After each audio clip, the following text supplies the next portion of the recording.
See, that's the thing that kind of gets me when you go back that far, because that predates the media. I mean, I know there were media there; it was newspapers, but it predates the media. And when you hear stories of that, obviously it takes away that kind of I want my face in a magazine kind of thing. But that can say so in many other things. I mean, in crop circles, we've got the picture of the mowing devil, which was from 1100 and something.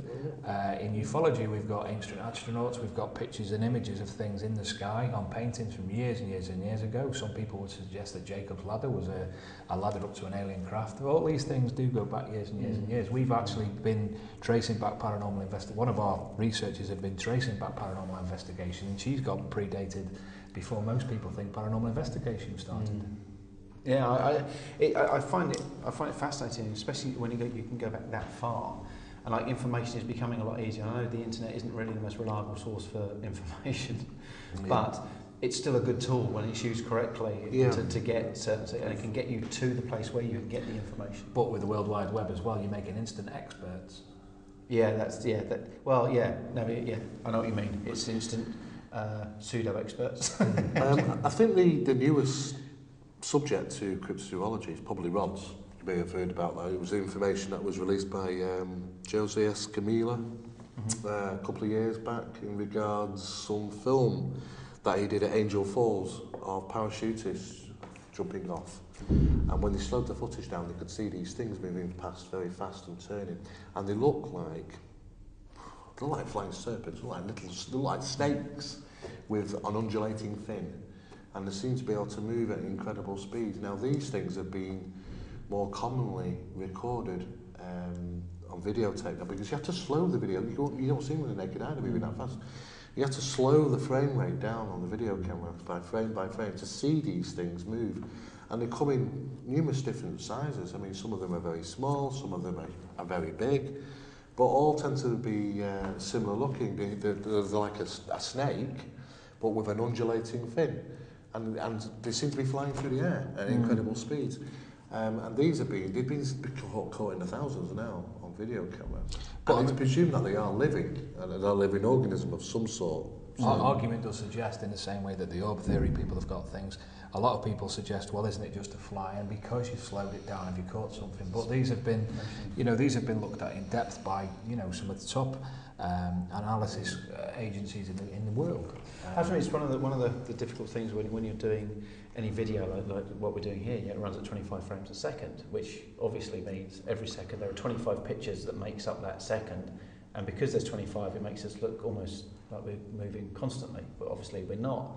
And when you've got that, there is that blur thing, because obviously 25 frames a second isn't a great deal when you're doing something fast. But when you get those fantastic slow-mo cameras that can go up to thousands of frames a second, that's when you can get, if you can get those things on that, then you get the full picture. You can zoom in, you can actually get full detail of it. I think a number of people have done experiments and caught, I think in association with National Geographic, which we were looking into, because they actually caught some coming out of the sea. It could be underwater as well as in the sky, these things, apparently. But this is, this is kind of going somewhere else as well now. It's almost a bit of conspiracy theories. Well, do you think, I know we've had this conversation before about UFOs, does the government know more than they're telling? Yeah. What about sea monsters? Do the government know more than they're telling? The sea is the biggest unexplored area that makes up the most of our planet. It's true. It's true. We know more of the moon than we do about the sea. Yeah, that we look up instead of looking down. Shouldn't we therefore look at our own before we look up? And there's so much in there. I mean, look at some of the creatures that exist way, way, way down below. The blind fish. I don't. There's all sorts that could exist in there. And it's not for us to say if it exists or not. If they've got the confines, they've got the environment to live in, and the food, the supplements to feed them. What says it? I don't think it constitutes enough money to pay. About any government to pay to the search for looking for some exotic animal. I really don't think it's worth them paying the millions that would be involved in having to do so. But surely exploring and learning about your own rather than learning of what's up. No, I don't think so, because there's not a military application to it, for one. Secondly, there's no national security incidents involved with it. But saying that, how many claims and theories are there of alleged alien bases under the sea? Oh yeah, well yeah. I mean, they may have some things like that. So when you're talking conspiracy, ufological, and exploring down below, they may have some research teams to check into that sort of stuff.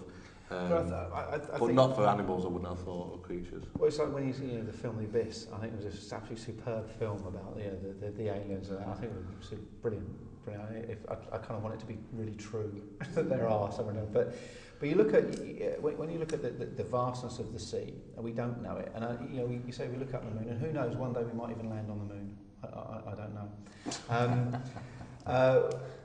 But I think with the sea, there's pressures down there we don't understand, or we can't go beyond. And I think we could. I think we've got the technology to get down to those pressures if we just put the effort in. If they've got the technology to go up with the pressure, why can't they go down with Absolutely. Oh, they probably can, but is there money in return from that project? I mean, how much money have they got to sink into spending on? How much oil's down there?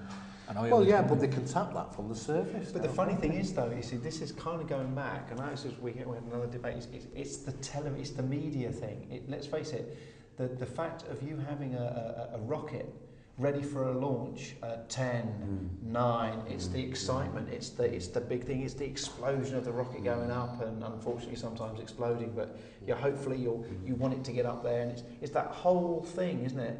And the thing is with the sea, you can't get that excitement with a submarine going dive. But that may be part of it. Is that I think the sea's a damn sight more impressive and interesting than the moon. I mean, in all honesty, there's a lot more down there than there is up there that we can use for our very survival and the survival of, I think, the planet.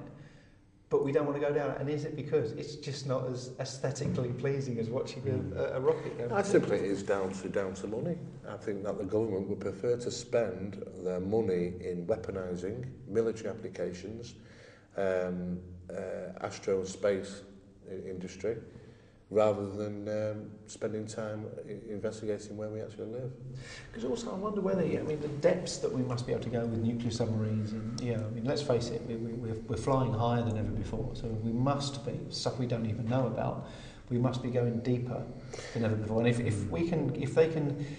the military can have planes and hide them from us, then surely they can go underwater and hide them even easier, because you can't, at least you just look up and think, what's that dark shape in the water? You're not seeing it. I mean, I love the sea. I've been diving since I was a very young lad, scuba diving, and I absolutely adore it. You're starting to see a bit of the rape of the sea in certain areas now, but it's something that I absolutely adore, and I'd love to know more about it. I'd love to know how deep it does go. What is down there?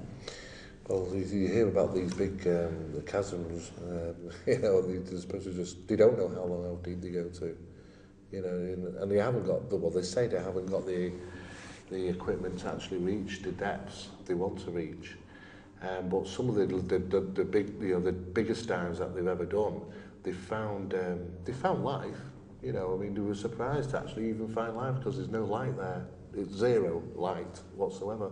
And they found animals and plants living there, thriving without any light source, which is very unusual. It's adaptation at its best. But it's these little chasms. There's got to be air pockets down there where there will be some sort of life form in there, because if they say life, most of the life sea. And we're going to continue this just after the break, because we've got to go away. Sorry, we've got to leave you for a couple of minutes, but please join us shortly.